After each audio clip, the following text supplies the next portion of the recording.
Hello and welcome back to my YouTube channel. तो आज के हमारे डिस्कशन का टॉपिक है historical underpinnings of the Indian constitution polity subject से। ठीक है। तो आज के डिस्कशन में हम डिस्कस करेंगे कुछ क्वेश्चंस जो रिलेटेड है sources of the Indian constitution से और साथ में हिस्टोरिकल अंडरपिनिंग से। चलिए अपने क्वेश्चन की शुरुआत करते हैं। हमारा हमारा पहला क्वेश्चन है,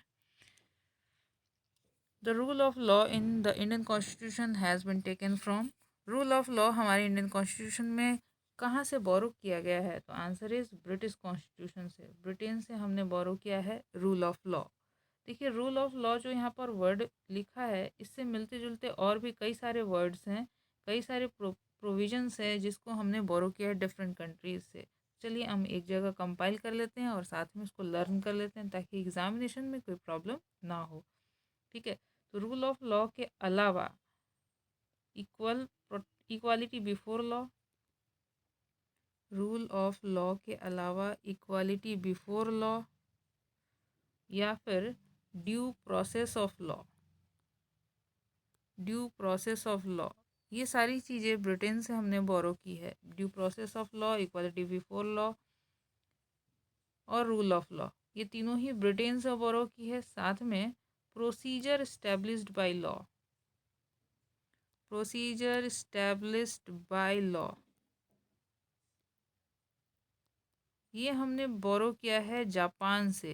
तो दो तीन चीज़ें हो गई, procedure established by law Japan से, due process of law, equality before law और रूल ऑफ लॉ हो गया ब्रिटेन से। एक और कॉन्सेप्ट है equal protection of law, equal protection of law, equal protection of law हमने बोरो किया है यूएसए से। तो ये तीन चार चीज़ें आप ध्यान में रखेंगे कि equal protection of law USA से, procedure established by law Japan से और equality before law, rule of law, due process of law, ये सारे ब्रिटेन से। तो ये तीनों चारों मिलते जुलते वर्ड्स हैं जिनमें कई बार कन्फ्यूजन हो जाती है, तो आप ध्यान में रखेंगे। ठीक है। नेक्स्ट, हमारा नेक्स्ट क्वेश्चन है, the main source of our Indian constitution is. हमारे इंडियन कॉन्स्टिट्यूशन का मेन सोर्स क्या है? Government of India act 1935। इस एक्ट से हमने बहुत सारे इंपॉर्टेंट प्रोविजंस लिए हैं, जैसे कि स्ट्रक्चर ऑफ जुडिशरी, जैसे कि एडमिनिस्ट्रेटिव प्रोविजंस, जैसे कि इमरजेंसी प्रोविजंस, जैसे कि गवर्नर का पोजीशन। ये सारी चीज़ें हमने गवर्नमेंट ऑफ इंडिया एक्ट 1935 से लिए हैं। बहुत सारे चीज़ें ली गई हैं, इसलिए इसे ही हमारे इंडियन कॉन्स्टिट्यूशन का मेन सोर्स कहा जाता है। ठीक है। नेक्स्ट क्वेश्चन है हमारा, which which among the following was not a member of drafting committee. Drafting committee के मेंबर इनमें से कौन नहीं थे? तो पहली बार ड्राफ्टिंग कमिटी क्या थी? तो देखिए, हमारे पास एक कॉन्स्टिट्यूंट असेंबली थी जिसका फॉर्मेशन 6 दिसंबर 1946 को हुआ था। इस कॉन्स्टिट्यूंट असेंबली ने कई सारी कमिटीज़ का फॉर्मेशन किया था और उन कमिटीज़ में एक इम्पॉर्टेंट कमिटी थी जिसका नाम ड्राफ्टिंग कमिटी था। ड्राफ्टिंग कमेटी का काम क्या था? तो ड्राफ्टिंग कमेटी का काम हमारे कॉन्स्टिट्यूशन को ड्राफ्ट करना था, यानी उसकी एक रूपरेखा को तैयार करना था। इस ड्राफ्टिंग कमेटी का फॉर्मेशन हुआ था 29 अगस्त 1947। ये डेट इम्पॉर्टेंट है, याद रखने की चीज़ है, याद रखेंगे। ठीक है। तो ड्राफ्टिंग कमेटी का फॉर्मेशन तो इस डेट को हुआ था। इसके बाद इसके चेयरमैन कौन थे? चेयरमैन थे doctor B R Ambedkar. Doctor B R Ambedkar इसके चेयरमैन हो गए। इसके अलावा और इसके 6 मेंबर्स थे। तो बी आर अम्बेडकर साहब को मिला के 7 मेंबर्स हुआ करते थे। बी आर अम्बेडकर के अलावा और कौन से इनके मेंबर थे? एक तो के एम मुंशी थे, एक तो डीपी खेतान थे, और डीपी खेतान की डेथ हो गई थी 1948 में, तो उसको रिप्लेस किया था टीटी कृष्णमाचारी ने। ठीक है। इसके अलावा कृष्णन अय्यर थे, कृष्णन अय्यर अय्यर। इसके बाद एमडी सादुल्ला, एमडी सादुल्ला। इसके बाद गोपाल स्वामी अयंगर, गोपाल स्वामी अयंगर और टीटी कृष्णमाचारी तो हो गए। इसके बाद के एम मुंशी हो गए। तो ये सारे कुछ मेंबर्स थे जो कि ड्राफ्टिंग कमेटी के मेंबर्स थे। तो इनमें सरदार पटेल नहीं थे, तो क्वेश्चन पूछ रहा है कि कौन इनमें से मेंबर नहीं थे, तो सरदार पटेल इसका आंसर हो जाएगा। नेक्स्ट क्वेश्चन देखते हैं। नेक्स्ट हमारा क्वेश्चन है, in which of the following act Indian legislative council was given the power to discuss the budget. Indian legislature को कौन से एक्ट में बजट डिस्कस करने का पावर मिला था? तो वो था इंडियन काउंसिल एक्ट ऑफ 1892। 1892 के अंदर लेजिस्लेटिव काउंसिल को बजट को डिस्कस करने का पावर मिला था। याद रखें, डिस्कस करने का केवल पावर मिला था, वोट वो नहीं कर सकते थे। ठीक है, तो वोट देने का पावर किसी और एक्ट में दिया गया था, डिस्कस करने का पावर 1892 में मिला था। नेक्स्ट क्वेश्चन है, in which of the following year the concept of separate electorate was introduced by the British India. इनमें से कौन से साल में ब्रिटिश इंडिया ने सेपरेट इलेक्टोरेट के कॉन्सेप्ट को इंट्रोड्यूस किया था? तो क्वेश्चन है इसकी, सेपरेट इलेक्टोरेट आखिर है क्या? देखिए, सेपरेट इलेक्टोरेट को समझने के लिए ना तो सबसे पहले ज़रूरी है रिजर्वेशन को समझना। रिजर्वेशन किस में? सरकारी नौकरियों में नहीं, बल्कि चुनाव में, इलेक्शन में। इलेक्शन चाहे एमपी की सीट पर हो, एमएलए की सीट पर हो, या पंचायत सरपंच पंच वगैरह की सीटों पर हो। ठीक है, तो मान लीजिए कि हम ये एक सीट है, एमपी हो या एमएलए हो, किसी की भी सीट है। ठीक है, इस सीट पर कोई एक कैंडिडेट खड़ा होता है और ये एक रिजर्व्ड सीट है। मान लेते हैं रिजर्वेशन होती है ना सीटों पर, एससी की, एसटी की, वुमेन की तो 33% होती है। ठीक है, तो वुमेन मान के चलिए कि वुमेन को एक टिकट मिली है यहाँ पर एज ए कैंडिडेट खड़ा होने के लिए।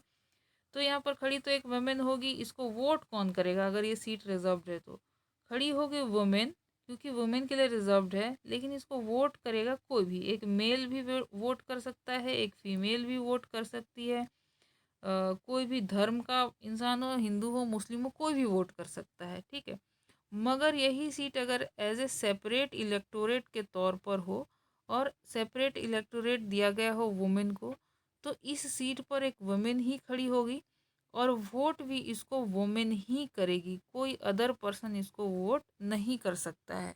ठीक है, तो ये कॉन्सेप्ट है सेपरेट इलेक्टोरेट का और ये कॉन्सेप्ट हो गया रिजर्वेशन का। ठीक, तो आई थिंक यहाँ पर डिफरेंस समझ में आया होगा। तो सेपरेट इलेक्टोरेट का जो कॉन्सेप्ट था वो गवर्नमेंट ऑफ इंडिया एक्ट 1909 के अंदर इंट्रोड्यूस किया था ब्रिटिश गवर्नमेंट ने। ठीक, और मॉर्लेमेंटो रिफॉर्म भी कहते हैं इस एक्ट को। नेक्स्ट क्वेश्चन देखते हैं।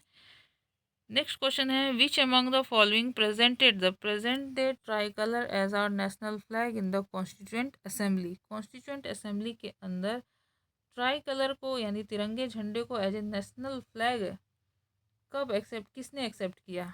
तो पंडित नेहरू ने हमारे तिरंगे झंडे को, जो ट्राई कलर है आज का, उसको प्रेजेंट किया था। कब किया था? 22 जुलाई 22 जुलाई 1947 को कॉन्स्टिट्यूएंट असेंबली की जो मीटिंग हुई थी, उसमें पंडित जवाहरलाल नेहरू को हमारे तिरंगे झंडे को, ट्राई कलर को, जो ऊपर सैफरॉन है, मिडल में वाइट है और नीचे ग्रीन है और यहाँ पर अशोक चक्र, ये तो सभी जानते हैं। ठीक है, इसी तिरंगे झंडे को एज ए नेशनल फ्लैग के रूप में एक्सेप्ट किया गया था। ऐसा नहीं था कि ये जो तिरंगा झंडा है, ये तिरंगा झंडा अचानक से ऐसे प्रकट हो गया था और इसे हमने एक्सेप्ट कर लिया था।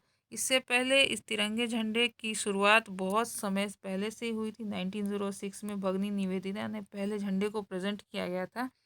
लेकिन हम जो मानते हैं कि हमारे तिरंगे झंडे को सबसे पहले किसने इंट्रोड्यूस किया था, तो एक नाम आता है पिंगली वेंकैया का।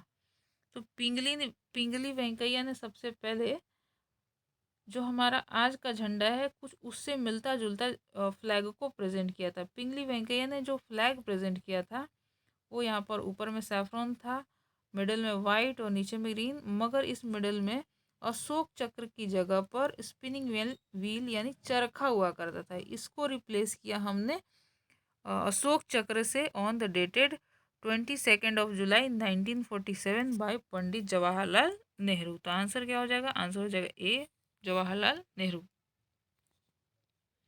नेक्स्ट क्वेश्चन देखते हैं। नेक्स्ट पूछता है कि who first put forward the idea of constituent assembly. किसने सबसे पहले कॉन्स्टिट्यूएंट असेंबली के आइडिया को प्रेजेंट किया? तो वो थे M.N.